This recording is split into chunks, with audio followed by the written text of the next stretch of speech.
Hi, I'm Jay Farner, CEO of Quicken Loans. 30% of Americans who are planning home improvements of $5,000 or more will pay for those renovations with a high-interest credit card. That may not be a great idea. A better idea may be to take cash out of your home with a Quicken Loans 30-year fixed-rate mortgage. The rate today on our 30-year fixed-rate mortgage is 3.99%, APR 4.08%. Call us today at 800-QUICKEN or go to rocketmortgage.com. Rate subject to change. Pay 1.25% fee to receive this discounted rate. Call for cost information and conditions. Equal housing lender. License in all 50 states. NMLS number 3030. I'll say this for him, he's consistent. Well, he's been so consistent all year. Not the taste, consistency. Consistently, yes. Consistency! Thanks, losers.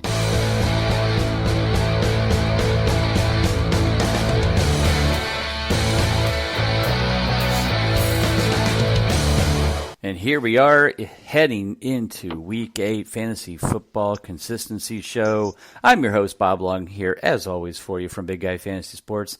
On the other side of the glass is, of course, my good friend Ron Rigney. Ron, how's it going? What's been happening here? And, man, we're at the halfway point. It's just mind-blowing. Well, not only are we heading into Week 8, which is highly important, but of equal, maybe even greater importance is tomorrow – I get to coach my senior Powder Puff girls in our annual Powder Puff football game, which is tomorrow afternoon. So hopefully this time next week, you're going to be talking to a two-time Powder Puff champion of Lorenzo Walker Technical High School. Now, is this lingerie Powder Puff, or because it's high school we can't do that? No, we can't do that. Definitely all right, not. damn. Yeah. All right. Well, get pictures for me anyway. No, I'm just kidding.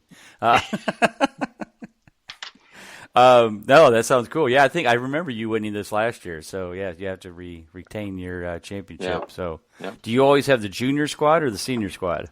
I always have the senior squad. I've been there 3 years. I've coached the seniors, and we've won it 2 out of 3 years. And I have a little bit better turnout this year than I did the year we didn't win. So I'm looking pretty optimistic. Couple grade levels are kind of struggling with some participation. So Gotcha. I think we're going to be good for tomorrow. Nice. That sounds like fun. All right, well, as always, we're part of the Full-Time Fantasy Podcast Network, as we are so proud to be.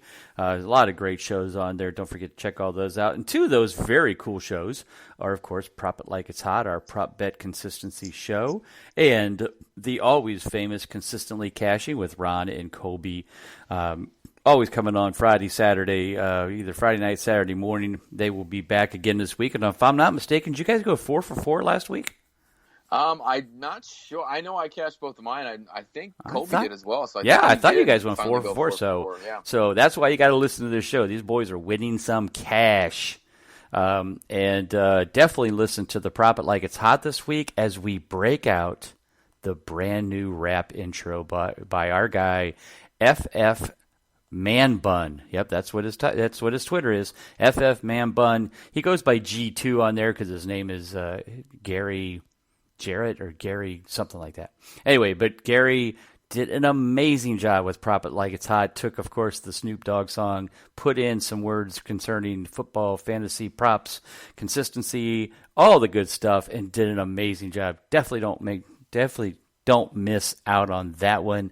We'll probably tweet out the whole thing as well once it debuts this weekend. But did a great job. I know you loved it, right? Oh, it's so good. It's definitely something you want to plan your Saturday morning around your Saturday afternoon. So it's a minute and a half, so you don't have to plan a lot. I mean, well, you're going to play it back and listen to it a couple times. Yeah, or just keep it on. Yeah, just have it on like repeat all weekend long while you're mowing the yard. You'll be like consistency and attitude. Okay, there you got a quick thing.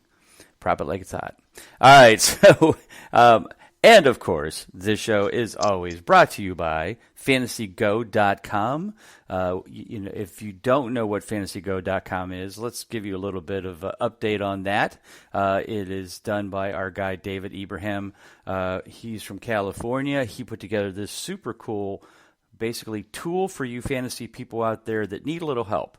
Now, I know you can go to Twitter and ask for help, and you can send an email, and that's all well and good, and that does work. But here's the thing. Sometimes, it's hard to do screenshots of everything you're trying to show to the analyst or the expert you want to have help you. But if you're a Yahoo fantasy owner, or even if you're not, but Yahoo works easily because we actually can get right into your Yahoo account. But what you're doing is you're hiring us to help you with your fantasy team. Now, it's not expensive. I think it's $7 for me and Colby. Ron, I think, is getting hooked up here. But the idea is that for only a mere $7, basically the price of overpriced coffee or maybe a meal at McDonald's, you can have us help with your team every week. And you go to fantasygo.com, you find us out there, analysts, you hire us for the week.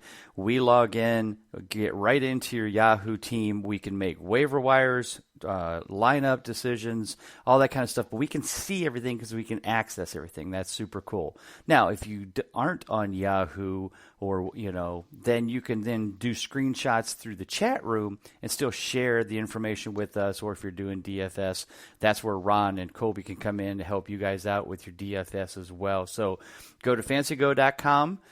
Pick us out there, and we'll help you win. I've got a gentleman that has now hired me for basically 2 straight weeks, and we've already went. And actually, I'm in my 3rd straight week now, and we went 2-0 the last 2 weeks. So all of a sudden, he's 3-4. He's getting back into the hunt, and we're going to get his ass to the at least to the playoffs. That's the goal, and we get a championship. We'll get a championship. But making some waiver wire moves, making some pickups, some trades. So far so good. So make sure you check out fantasygo.com with that. So real quick before we get started on our consistency by position, let's talk about a couple trades and their effects on the team. One of them, Mohamed Sanu, goes from Atlanta to New England. When this went down, we all kind of scratched our head a little bit until they announced that they were basically putting Josh Gordon on IR for the rest of the season. Then everyone went, oh, got it. So now Sanu comes in where Josh Gordon was.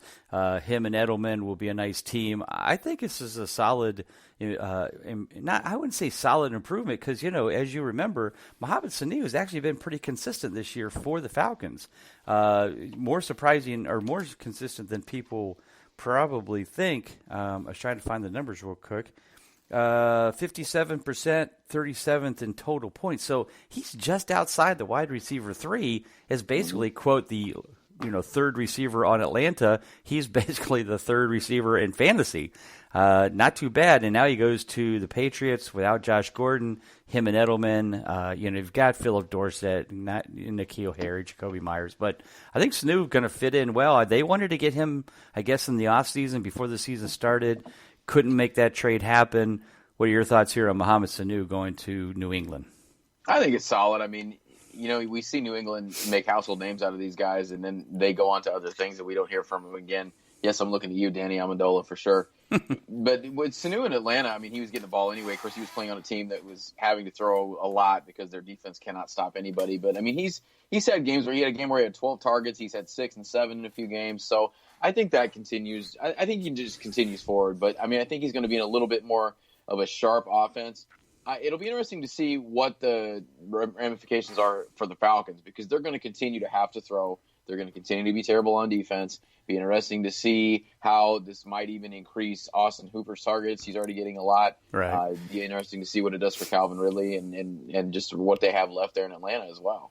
Well, and by the way, Matt Ryan may or may not play this week. So, right. I mean, I guess they're leaning towards him playing, but it's pretty tight game time decision. I know I have Ryan in a few leagues, and I've already put him on the bench and didn't even take a chance. In fact, the one league I had Cousins and him. I put Cousins in because I'm like, I don't even want to risk it. So plus Cousins was playing Washington, so I think he's doing okay if Stephon Diggs can hold on to the ball. So let's talk about the other trade. Again, this is a trade obviously I was very interested in because I have a lot of shares of Emmanuel Sanders, but Emmanuel Sanders goes from Denver to San Francisco where they really don't have a number one. It was supposed to be Dante Pettis. That hasn't happened. Kittle has been okay, but I think Kittle hasn't been doing as well is because they don't have a true one to stop teams from focusing on stopping George Kittle, which teams seem to be doing. I really like this trade. I think Sanders, if he can stay healthy, I think he'll continue to put up some of the good games that in clutch games that he was doing early in the season before they just kind of decided to really focus more on Cortland Sutton and company. Again, just like Mohamed Sanu, 57% for Emmanuel Sanders, 28th in total points. That's respectable, just outside a wide receiver 2. high 3. I think he at least stays there and may even get back into the top 24 and be a solid wide receiver 2 the rest of the season. What say you? So his numbers are very, very eerily similar to Mohamed Sanu's as well, and I think that you'll see an increase in that. I think you'll see a little bit better quarterback play, obviously, but he's going to get targeted more. And you kind of mentioned it too, how he's kind of tailed off the last few weeks. When you compare the first 4 games where he had 34 targets, you look at the last 3 games, he only has a total of 10. So I definitely think you're going to see an uptick in that. And Emmanuel Sanders is one of those guys too that was very, very reasonably priced in the offseason, and he definitely paid off for those few weeks, especially weeks 1, 2, and 4. So I think you're going to see an uptick in his targets. You're going to see an uptick in everything for him, and I agree with you 100%. I think it definitely could help out George Kittle. Right. Yeah, definitely. And George Kittle is going to help him because, they can't focus on both. So this will be good. And then, if Pettis can, be respectable or, they obviously have 2 very good running backs in Breida and Tevin Coleman. So, this team has looked good, and I think this is a good trade for them for their future and for the rest of the year for sure. All right, so no other trades at this point of really significance or some defensive trades. Trading deadlines is next Tuesday, October 29th.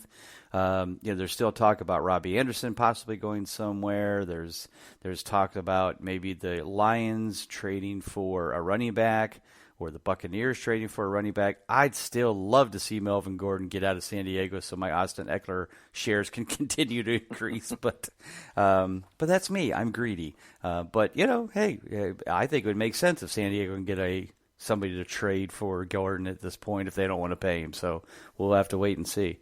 Any thoughts, any insight that you might think that, stuff you've heard, stuff you've seen, even ones that maybe you just think would be a good trade to help both teams and help the player? Well, I think the main one, I kind of talked about it off air, that I would like to see is A.J. Green go somewhere, because A.J. Green is one of those guys that's played solid for so long, and he's kind of wasted away in Cincinnati. It'd be nice to see him move on somewhere. Maybe he could compete a little bit. Maybe he could have a chance at least making the playoffs or at least going to the Super Bowl. I've seen Buffalo mentioned with him. I don't know necessarily if that's a Super Bowl team, but it would definitely make them better. It would definitely give the Bengals something to try to rebuild with, because they would get some decent picks for him. So that's probably my favorite one. I was trying to think of the names I've seen for Detroit as far as potential running back targets as well. The other one I saw that I thought was a little interesting was potentially Arizona trading David Johnson somewhere. And I don't know. Right. That would be kind of an interesting move as well. Yeah, I mean, I've heard that as well, because I think they feel Chase Edmonds can do the job, and certainly has proved it in the couple of weeks that he's been filling in. And, if it's time, we don't know with David Johnson. I mean, he looked like everything was going to be great for this year, and all of a sudden we got back problems, we got leg problems, we got all kinds of issues. This guy just, kind of seems like the Fred Taylor of old that always seems to be hurt. But we'll have to wait and see if something comes down before the 29th, and we'll talk about it next week for sure. So, all right, well, let's move into our consistency for the positions. We start off with the quarterbacks. This week Aaron Rodgers exploded onto the scene here after pretty much wallowing at the bottom of the chart, bottom of the list at 33% consistency. Now he's moved up to 43% because he's 3 for 7. And he's got that weird twist to his numbers when you look at him. He's 7th in total points and only 43% consistent. Kirk Cousins 12th, and he's only 43% consistent as well. So, again, between Rodgers and Baker Mayfield, and I'm not sure that I'm really too excited that Baker Mayfield's going to earn a clutch game this week since he's got New England in New England. That won't be fun. In fact, I think in the prop bet there was a 2.5 passing touchdowns and interceptions. I took the over very easily because I assume he'll throw 3 interceptions alone. Because that's just how they've been playing this year. But who knows? Basically, here's how it really is going to work. They're going to light up New England because like they did to Baltimore a couple weeks ago, and everybody thought they were going to get their butt smoked by Baltimore, but we'll see. I don't know. We'll just have to wait and see. But so as we look at the top of the charts here, Patrick Mahomes' injury obviously was the biggest thing last week, as was Matt Ryan's. where they both missed their first clutch game, and there are no 100% consistent quarterbacks at this point. Both of them because of injury, basically. Lamar Jackson and Dak Prescott and Matt Ryan with Mahomes are now all at 6 for 7, 86%. I think both Dak and Lamar Jackson seem to be the bigger surprises. I mean, there's no question that Prescott probably the biggest surprise of the four. I mean, I think we all thought Jackson might have potential just because of his legs and the numbers he can put up with that.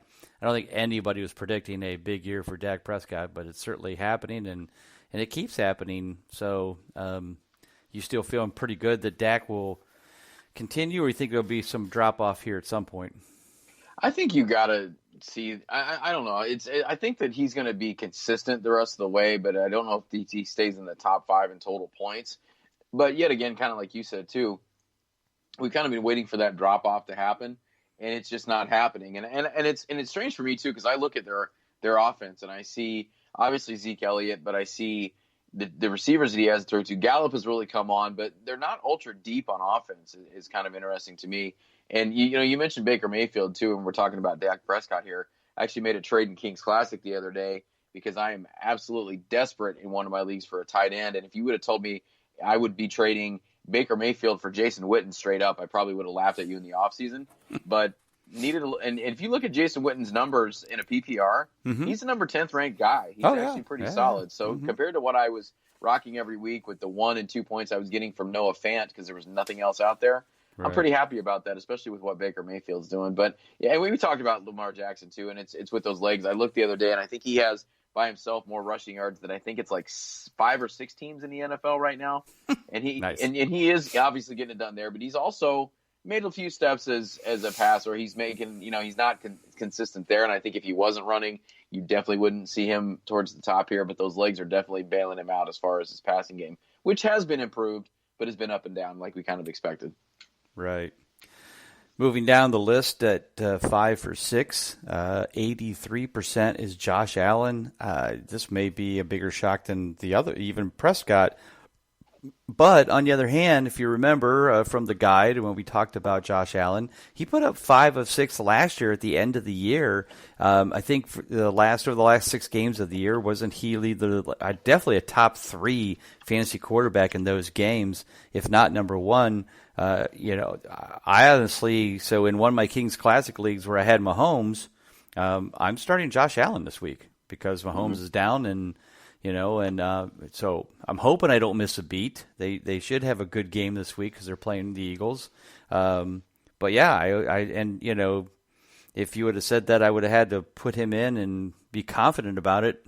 Probably, like you said, I probably wouldn't have said that in the past, but I feel pretty good about him playing this week, especially against the Eagles. Again, do you feel that Allen is definitely that guy that's going to continue to put up some decent numbers in Buffalo? Well, I think he is, and it's not that he's ultra spectacular. Because see, a few of the names that you've mentioned here, Aaron Rodgers is one of them. Deshaun Watson's another one that we'll talk about.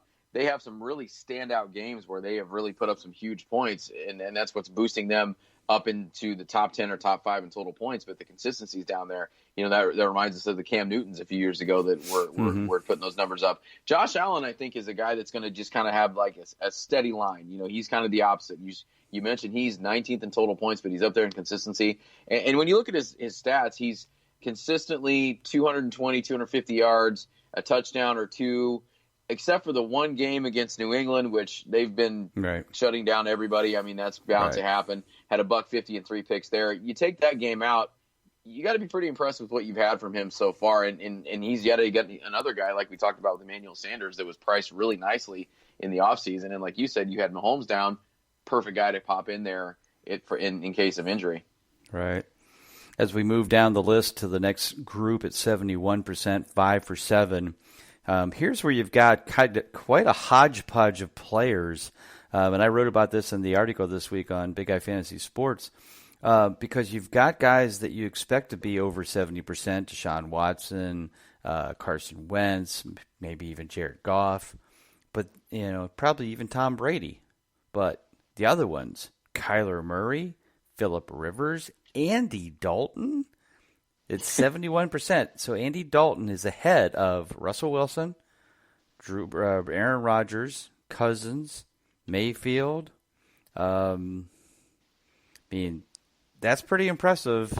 I actually picked Dalton up in a couple leagues that he was still like there as a bench guy for a bye week. I'm like, well, if he can put up some decent numbers, if I can use him the bye week, it might be better than getting Trubisky or Mariota or somebody like that. A lot of people have been talking about how great Bridgewater is, which he is for NFL purposes because he's won all the games that since Drew Brees went down, but his consistency is only 2 for 6. So, he's not putting up big numbers to get the win. They're just winning as a team, so that's great. But what are your thoughts on these guys at the 71 percentile? And, which of these do you think can continue? I think Watson is probably a given to continue, but can Rivers and Dalton and Murray and these guys keep up that pace? Well, I think they're going to have to just because of the defenses that they have. Now, the Chargers have been a defense that I thought was going to be solid, and they've had their moments where they've allowed some yardage, but I think a lot of it's going to be garbage time. When you go down and you look through the list here, you look at Arizona, you look at the Chargers, you look at Philly, who struggled against the pass, you look at Cincinnati with who you were just talking about, Andy Dalton. A ton of that is about Andy Dalton. He's made guys like Alex Erickson and Auden Tate viable fantasy options just because of all the garbage time production that they're getting, and then of course you have Tyler Boyd there as well. So he has some options to throw to. I mean, obviously Tyler Boyd has taken over that wide receiver 1 spot, and with what he's been able to do as far as staying at 71% consistency, I mentioned AJ Green earlier. If they don't end up trading AJ Green, he's going to get AJ Green back healthy at some point, so he's going to have yet another weapon there. So I think he's definitely a viable option over the guys that you mentioned. Right. All right, let's move on to the running back position. We still have some guys at 100% consistency, and that's Dalvin Cook, Ezekiel Elliott, Leonard Fournette, and at 6 for 6, James White still cranking it out there. I don't think I think we've talked enough about these guys over the weeks. They just continue to put up solid numbers. I'm not sure I see a downfall in any of them. Let's move down into the 80 percentile. We've got Eckler and Derrick Henry, 6 for 7, 86%. At 83%, McCaffrey, Chubb, Kamara, and Todd Gurley. All these guys were solid players we expect. I mean, Eckler was filling in very nicely for Melvin Gordon. He did not fall off much since Gordon's come back, which is a good thing for all of us fellow Eckler owners. I mean, I keep hoping for a trade in the next 5 days that Gordon can go somewhere else and Eckler can be the main back and get back to the big numbers he was putting up in the first 3 or 4 games. What are your thoughts on this group here at the 80%, 100% surprises, flukes, potential drop-offs? I don't think there's really – I mean, Eckler's a little bit of a surprise. I don't know if I would have expected him. Of course, obviously with that Melvin Gordon holdout, he's going to be getting the carries there. I don't know if we'll see Melvin Gordon get traded. I definitely think that we don't see him in a Chargers uni next year. Right. But I don't know. That's going to have to be kind of a big trade for them to pull off. That's one of the bigger names out there. But I don't really think there's a whole lot of surprises here. Maybe there's a couple of guys I might have expected to be a little bit higher up in this, maybe with those 100% guys. Christian McCaffrey's a guy you kind of expect 100% because he does everything for that offense, especially with Kyle Allen in there. But I'm not really surprised about a lot of them. These are, a lot of those guys, other than McCaffrey, guys that you got in kind of the mid rounds, the Nick Chubbs, Derrick Henrys, and they're paying off a little bit over their draft spot, I think. Right. I think Gurley still surprises me that he's, has stayed reasonably healthy, been reasonably consistent, not putting up tons of big numbers, only 18th in total points, but he's getting that 12 to 15 a week, which is what you're looking for consistency wise. Now again, many fantasy owners, drafted him, in the late first or second round. He did drop off at some point to the early third, but he's coming in as a solid running back too. It's just a question of whether or not you made him your RB1 or not. That's the key. I think most people at least got him as an RB2 and for that, you're being rewarded. As we move down, Barkley is slowly moving his way back up after his injury. Got another clutch game, 75%.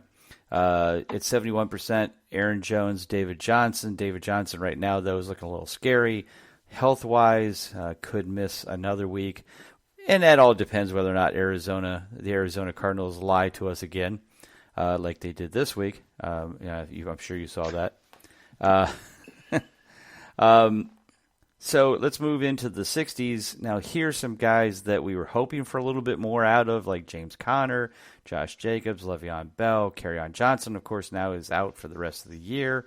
Of those three guys, Conner, Jacobs, and Bell, Conner and Bell were basically RB1s. Josh Jacobs probably an RB1 in most leagues as well, but really haven't got really moving. What are your thoughts on these three guys? I have a lot of love for Bell in the second half when they've got a nice, easy schedule. I really feel like he could, get back up there into the RB1 level, top 12. What are your thoughts on those guys? Well, I know I got James Conner and Le'Veon Bell as my RB1 in a couple of spots, and definitely disappointed there. I'm actually shocked to see that James Conner is inside the top 15 in total points. That's a little shocking to me, and that's not a good thing to say. Josh Jacobs is kind of about where I think he would be. Right. He is a rookie. We talk about, especially your love, Bob, of rookies on this show. And, he's kind of there where I thought he would be. I think he's more kind of an RB2 guy. I mean, if you waited a little bit, he's probably your RB1. But, I mean, for a rookie coming into a place like Oakland that's not real solid on offense with all the circuits they've had, and him being in the top 15, I think actually 67%, 4 out of 6 consistency is actually pretty good for him. Yeah, definitely. As we move down to the 57 percentile, these guys are 4 for 7. Really quite a wide range. You've got Chris Carson, who's 9th in total points, all the way down to Royce Freeman, who's 20th in total points. But they're all 4 for 7.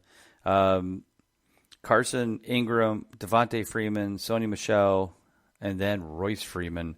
Royce Freeman has kind of surprised me and how he's, they're kind of using him and Lindsey combined in that backfield. And it's working okay for Denver in that sense. But, boy, it's killing Philip Lindsay owners. Philip Lindsay's 13th in total points, but he's got one less clutch game. There's definitely a lot of sharing here going on, but I think they're kind of cannibalizing each other in that offense, and losing Emmanuel Sanders, they might be wanting to focus more on the run. Can these guys, if you were an owner of either one of these, would you keep them or would you try to trade them off while they at least have some value? I mean, I think I'd try to. It depends on where I'm starting him. If I have to get a lot of production out of them, like if I'm based on injury, or maybe I just waited in the draft, maybe I have to start one as an RB2, which hopefully I don't have to do. Especially Philip Lindsay, because I think he's probably the candidate draft wise that you might have put there. Mm-hmm. I think you might try to maybe if you could package him with something else and maybe get some help at running back possibly. I think the places I have Lindsay, I was fortunate enough to get him as my flex, and so I feel fine with him as either one of those guys really is my flex option. Because I think where they're at with total points, I think that's kind of right where you expected Lindsay, maybe a little bit higher, but I'd feel more comfortable with them relying on them as a flex spot than I would as far as a RB2, just for the reasons that you said with Emmanuel Sanders going out of town. It'll be interesting to see what they focus on. Don't really have a solid tight end there. Noah Fant hasn't really played out like they thought he was going to play out. So I think they're going to get looks, they're going to get carries just kind of by default because they have to. Yeah, and, as we go down the rest of the list, I mean, there's not too many guys. I mean, like you said, I think we bring this up every week, but Joe Mixon has been the guy that's probably been the most disappointing for a RB1 standpoint. Probably second is Montgomery, but we didn't have a lot of love Montgomery because of the whole rookie thing, and everybody says it's just a matter of time. It's just a matter of time, and it's even got to a point where we've pissed off Matt Nagy that somebody must have, channeled a Bob Lung comment to them and said, "Dude, why are you still not calling the right plays for these running backs and getting them involved more?" And he said, "You think I'm an idiot? I don't know that these guys need to run the ball more?" No, yes, you are an idiot, Matt Nagy, and you need to run the ball more, and you need to give it to David Montgomery. And I'm not even a David Montgomery owner. It's like, if this guy's this good and you bragged about him all spring or all summer, why are you not using him properly? Why are you not, it's just that team is just such a hot mess. So, anyway, there's enough of my rant. So, your thoughts on Montgomery? Do you think there's any hope this kid is going to ever get the right chance at the right time and prove his worth? I don't know. I mean, I've watched that offense a couple times when they've been on TV and they've been showcased on primetime games, nonetheless. And they're a mess all around. I mean, it's a wonder. I have Allen Robinson in a couple of places, and I'm amazed with the production I'm getting out of Allen Robinson based on Mitch Trubisky's play and based upon their lack of being able to establish the run. He's still been solid. And like you said too, you would think out of necessity of the play of Mitch Trubisky, they would give him the ball more and utilize him more. And it's just not played out that way. So it's definitely disappointing because he was probably the most hyped rookie running back after Josh Jacobs. Even maybe right there with Josh Jacobs right before training camp was done. Yeah, right. And Miles Sanders is up there too, but because they thought for sure that Jordan Howard wasn't going to be able to hold him off, and he has. But Philadelphia's been throwing the ball so much because they're always behind that. Sanders is getting some looks more than Howard, but Howard's still running the ball well. It's just really if you can get lucky and get a touchdown out of Howard, that'll certainly help the scenario. All right, let's move quickly into the wide receivers. We have one remaining 100% consistently perfect wide receiver, and that is Michael Thomas at first in total points, first in consistency. You can't ask for a better year, and especially doing it with Teddy Bridgewater as the quarterback for the last few games, it makes it even more impressive. We move down into the 80 percentile. We have Cooper Kupp, Tyler Lockett, Cortland Sutton, Chris Godwin, Allen Robinson, as you mentioned, 83%. John Brown, big surprise there, DJ Moore, T.Y. Hilton, all at 80% and above. Definitely not the group that we expected to see here. Maybe a couple, but not as many. What are your thoughts on the guys in the 80 percentile, and do they keep it going, or do some of these guys start dropping off? Well, I think Cortland Sutton's the first guy that you look at. I think he has to because Emmanuel Sanders is gone. He's kind of the last man standing there with Deshaun Hamilton behind him, but I think Sutton's a better player. Lockett the same way, I think, just especially with Will Dissly gone. That was actually another trade that I saw was potentially Seahawks trading for Delaney Walker. Bringing him in for the rest of the season, and then the Titans going with Jonnu Smith. I like that move for both of those guys. Yeah, actually. That would be a very nice move. But if they continue to not have a tight end, I think Tyler Lockett is going to be kind of in the same situation as Cortland Sutton. He's going to be a guy that's going to get all the targets there. Allen Robinson, mentioned him before, just amazing he's there. John Brown's another guy that you kind of look at in fantasy as a one-trick pony, and John Brown, Colby's liked him a lot in a lot of his daily lineups, and he keeps paying off because he's that big play guy, but also he's kind of Josh Allen's favorite target. So I think definitely those three guys are going to stick there, but I'd say out of those three, probably Sutton I would think would be the biggest surprise for me because, yet again, I feel like he was dirt cheap in a lot of drafts. Right. And if you remember back to my battle with a lot of people over the DJ Moore versus Curtis Samuel, I know that you look at this and go, well, then DJ Moore, Bob, you screwed up. Look at this. See, we told you DJ Moore was better.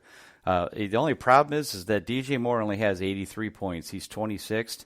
If you go down to Curtis Samuel has 74. He's only 9 points behind him in total points. Yet he's 2 clutch games behind, so just hasn't been close enough. But anyway, just wanted to prove my point for you people that might be out there ready to bash me. Maybe it's just me. Maybe I'm just paranoid. So let's move on. 70 percentile, all at 71%. We got Amari Cooper, DJ Chark, Julio Jones, DeAndre Hopkins, Edelman, Thielen, Fitzgerald.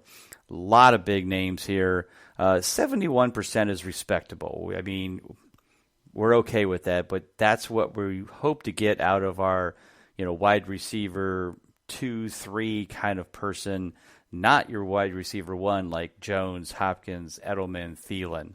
Thielen got hurt last week, so we kind of give him a little pass for that one. But, on a positive side, Amari Cooper, DJ Chark, certainly doing well. On the downside, Julio Jones and Hopkins and Edelman only being 71%. And Thielen, not that great. What are your thoughts on this group here? I mean, Thielen, we don't know injury-wise. Fitzgerald really just had his first bad game in a while. He only had 2.2 points last week, which is surprising, especially in the fact that that seemed like a more high-scoring game.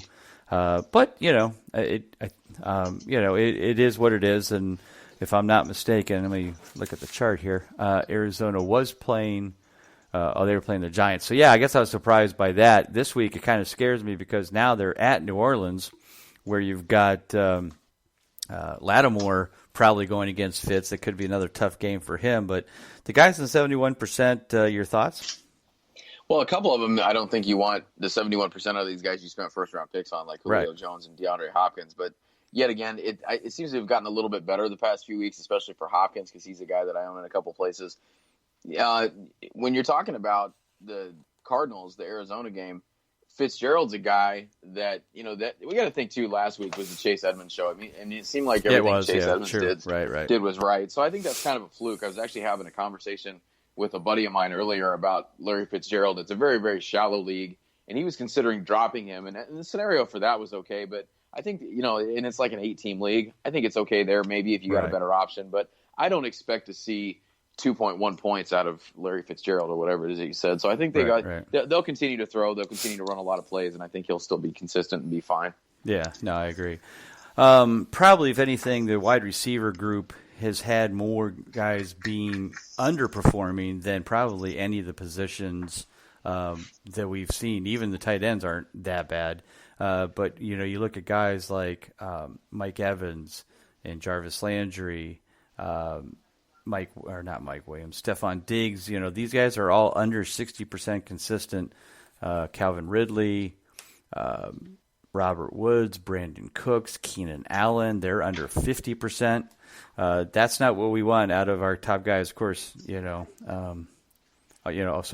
all of these guys are definitely underperforming. I'm a little surprised at the Rams because they all seem to do pretty well and be pretty consistent last year, with that scenario, but, certainly not what you'd expect. While Kupp is third in total points, the other two are kind of like way down at 21st and 30th in total points. So what are your thoughts on the Rams? Do you think it's just a matter of time before all those guys will get caught back up? Hold on a second. I think a lot of it depends upon I just think what Jared Goff does. And Jared Goff's been a guy that's come on the last couple of weeks. We know Cooper Kupp has kind of been the favorite. Right. I don't know I honestly, and I know this is a terrible answer, I don't know what to expect out of them. I expected more of that. We always talked last year about Goff not being ultra consistent, but his 3 top targets were. Right. So I think you'll see an increase in that because I think that, especially if we see something happen, because the backfield depth's got a little bit thin, if we see something happen to Gurley possibly. But I think you still got to just go with Cooper Kupp and be confident with it and maybe look at a little bit more of the matchup type stuff with Woods and Cooks, because I would have expected them to be a little bit higher up. And when we talked about Cooper Kupp as well, I didn't expect Cooper Kupp to be our number 2 guy, I think is where he's listed. So I think it continues with Kupp to kind of be the favorite just because he reminds me a lot of Julian Edelman and what he does as far as just being able to get open and being able to play out of the slot. So I think he continues what he's doing. I'm not ultra confident in the consistency of the other 2 guys, though. Gotcha. All right, let's move on as we close up here for the night to the tight end position. At 100% is still Travis Kelce, third in total points, 7 for 7. The only other perfectly consistent is Hunter Henry, who's only in his 3rd game, but he is 3 for 3. Certainly he's proving his worth. He's already 13th in total points. This is how bad the tight ends are. He's 13th in total. He's almost in the top 12. He's only played 3 games. That's sad, dude. That is so sad. But that's, it's a good thing if you have Hunter Henry. At the 80 percentile, we have at 86% Austin Hooper's first in total points. I think the Austin Hooper thing, like you said, now they lose Sanu. You got to believe Hooper, could he see more? I mean, he's already first in total points. He's already 17 points ahead of second place. He's 23 points ahead of Kelce in third place. And we're only in week 7. That's pretty substantial. That's about 3 points a week higher on a consistent basis. Can he get better? Can he get more targets? Is that possible? I mean, it especially you got to think too, because Julio Jones a lot of times will be dealing with he'll get nicked up here and there. Right. But yeah, I think it could lead to that. I mean, like I said, they're absolutely horrendous on defense. They're going to have to throw. They're going to have to throw every single week. And Hooper's a guy too. He's already got. I'm looking at targets here. He's got games of 9 targets, 7 targets, 11, 9, 8. His least amount of targets in a game is 5. Wow. And his catch rate's pretty high. So I definitely think you're going to see those receptions have to go somewhere. And I think that it's going to result in him getting a little bit more work. Maybe Calvin Ridley getting a little bit more work. But yeah, he's been lights out. And especially yet again, the trend, it seems like this week, are these guys that really have outplayed their draft spot. And Austin Hooper's kind of a guy that's done that. Austin Hooper was a guy that we went with a few weeks in DFS last year, and he paid off. He was kind of touchdown dependent. Mm-hmm. He's not touchdown dependent anymore because he's solid every single week. Yeah, he's definitely getting the targets. And talking about, speaking about somebody who grossly is outperforming his ADP, Darren Waller, second in total points, 83% consistent, tied with Evan Ingram at 83% consistent. And he's 21 points ahead of Ingram. That's pretty impressive as well. And I don't see him slowing down either. If they get Tyrell Williams back, that might actually help his scenario because maybe they can stretch the field a little bit more and let Waller, get even more involved. Let's move down. We're getting about 4 minutes left here. 71%, Mark Andrews, Zach Ertz, both, and again, Ertz, a little disappointing. Him and Kittle are 6th and 7th in total points. That's a little disappointing when you realize that these guys were going in the, third round, second round, depending on, your draft. I went after Kelsey in the Scott Fish Bowl just because of the thing, but I didn't get, the other guys. But, Ertz and Kittle and some of these guys were going in the first round, Scott Fish Bowl. I'm glad I got Kelsey.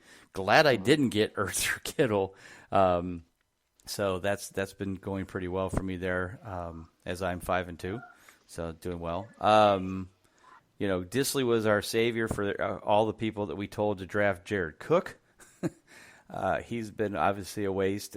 Greg Olson, so basically, but once you get past that, everybody else is 50% and under. I mean, that's how bad the tight end position is. And I said that this position still was pretty good for the top guys, and it is because they're still all above 50%. But man, after that you get into, Ebron, Gerald Everett, Witten, Graham, Cook, Delaney Walker, Jack Doyle, O.J. Howard. I mean, gosh, who's had a worse season from a hype where you drafted standpoint than O.J. Howard? I don't think, is there somebody worse than that this year? I can't think of any. I don't think so. I mean, we talked about some of those running backs, but I don't think that it's as much of a drop off with the guys like Sony Michel and James Conner. Oh, right. With O.J. Howard, because you've got an absolute. At least Sony Michel's been good for some touchdowns, especially lately.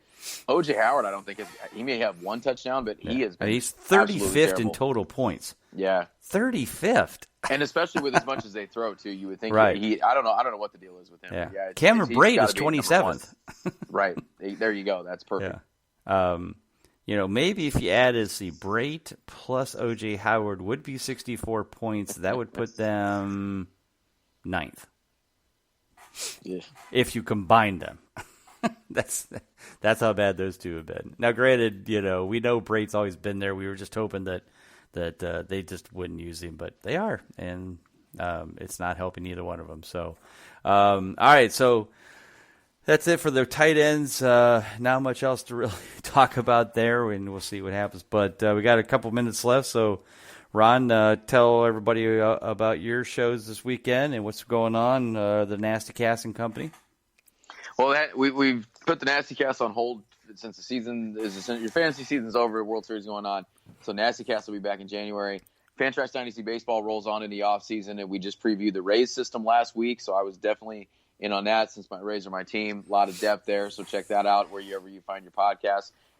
Colby and I will be back with Consistently Cashing this week. We've been a little bit on a little bit of a hot streak lately, so hopefully we can continue that, but we'll probably record. I think we're going to record Friday night, so look for that podcast this weekend and the article this weekend. Got it right. Of course, you can find me at Bob at Big Guy Fantasy Sports, or Bob at Big, Bob. That's my email, which it is. You can find me there. If you have any questions, you can certainly do that. You can hit me up on Twitter at Bob_Lung. As always, as we talked about, the Prop It Like It's Hot will be back again for this weekend. Another solid week last week, keeping you in the cash. So between the DFS and the prop bets, we're here for you, helping you win some money. Take the misses out or something for a drink or dinner. Who knows? Maybe you can win even more than that. But as always, make sure you get that. And, of course, all the articles are up, all the reviews from last week. Don't forget to check out Philip Simmons, our new writer. He's been doing we call it the Football Night Phillips. So the Thursday, Sunday, and Monday night games, he's previewing or reviewing all of those after the fact. So definitely check those out as well. So as always, once again, we'll see you again next week. Don't forget to listen to the shows this weekend. Everybody have a great week. Take care. God bless. Hi, I'm Jay Farner, CEO of Quicken Loans. 30% of Americans who are planning home improvements of $5,000 or more will pay for those renovations with a high-interest credit card. That may not be a great idea. A better idea may be to take cash out of your home with a Quicken Loans 30-year fixed-rate mortgage. The rate today on our 30-year fixed-rate mortgage is 3.99%, APR 4.08%. Call us today at 800-QUICKEN or go to rocketmortgage.com. Rate subject to change. Pay 1.25% fee to receive this discounted rate. Call for cost information and conditions. Equal housing lender. License in all 50 states. NMLS number 3030. Finding the right pros for home projects can be tough and spark a lot of questions like, how do I find a pro who can help? Will they do a good job? Will I get a fair price? That's where HomeAdvisor can help. From leaky faucets to major remodels, HomeAdvisor connects you to the right pro for the job in seconds and even helps you get a fair price. Read reviews, check project cost guides, and book appointments. Go to HomeAdvisor.com or download the free HomeAdvisor app to start your next project.